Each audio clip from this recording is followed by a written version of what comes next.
With a mission to close the gender wage gap in Ontario, the Pay Equity Office works to make the world a more equitable place for women to work, live, and thrive. Ontario's Pay Equity Office and What She Said have partnered for a three-part series on a women's worth. Last month, Kadie Ward joined me to discuss career clustering. You can find that over on whatshesaidtalk.com to listen to the interview and read a more in-depth article on what it is and how women can get around it. Today, Commissioner Kadie Ward is joining me to discuss the care economy and how valuing care can support economic recovery. Welcome back to the show, Kadie. Thank you for having me. I think this is such a huge topic, and in recent years has sort of exploded in interest as people have grabbed onto the language of the care economy and what it means. And women are really seeing that it has been long been undervalued. So maybe you can elaborate from here for us.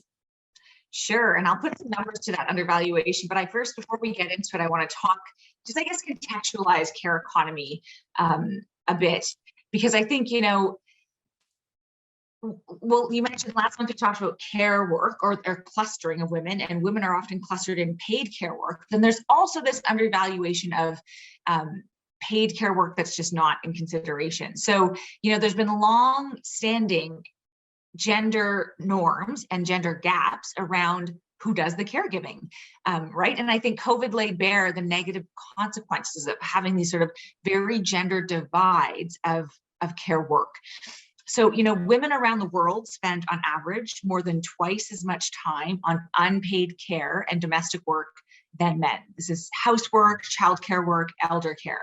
So that's what I talk about when I talk about care work, because last week we talked about women being clustered in care and the undervaluation in the labor market of care. But I want to talk about the unpaid care work women do and how that's affected or related to the gender wage gap. So what's the value of that work and what does it mean? So I'll put some numbers to that in terms of dollar value in a minute, but I think it's important to think about it in terms of GDP. This is one way we measure a country's wealth.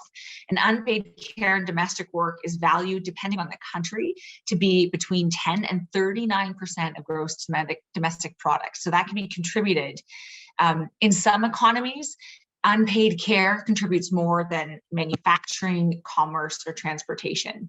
So as much as half the world's work is unpaid, and most of it's done by women, which is problematic. We'll talk about the labor force later and why that impacts the gender wage gap. But from a dollar cents point of view, how much is that, half the world's unpaid work actually worth in dollars?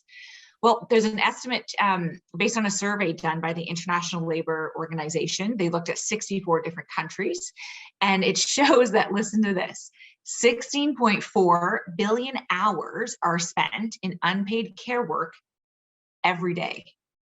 So this is equivalent to 2 billion people working 8 hours per day with no remuneration. So if that care work was actually valued and paid on, say, an hourly minimum wage, the International Labour Organization estimates that it would be around 11 trillion US. So this matters to the Pay Equity Office, and it matters to women because the imbalance is placed on women and women's economic opportunities. And it's also costly to society because it leads to lower productivity and foregone economic growth. So thinking about how we allocate unpaid fair work to benefit women, but also to benefit society, because here's the reality.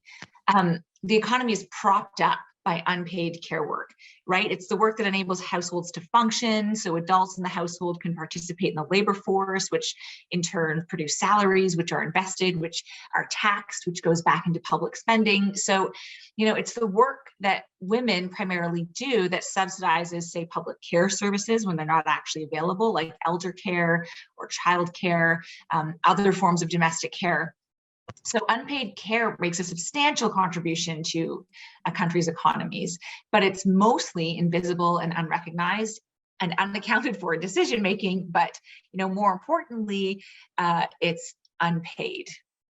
Yeah, and we're not magically going to start producing more money to, pay mothers at home or things like that. That's not going to change things. But imagine the effect this would have on the economy if, women largely just walked off the job of their unpaid jobs, just, went on strike. It would cripple the economy.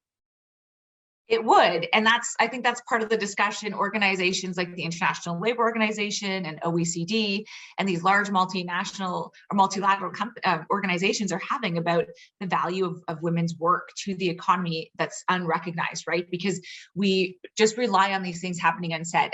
And to be fair, male partners in a partnership also contribute, I'm sure, to unpaid labor. There is work in running a home. Let's be realistic.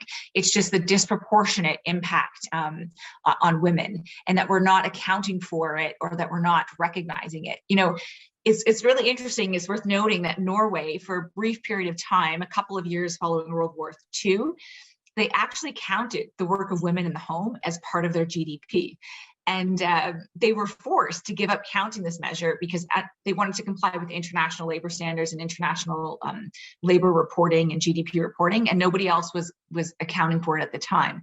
I think it's time to have a conversation about bringing back women's unpaid work, and men's for that matter, all unpaid work, into the economic metrics of a country, so we understand just what it's worth. Because aside from the inequality of it, this is one of the main barriers of women's participation in the labor market.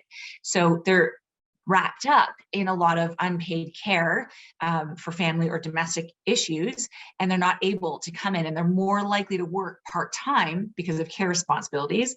Therefore, they're making less, they have less financial security, and this widens the gender pay gap. It would be unlike you to show up here without solutions. So I feel like you might have some suggestions for us.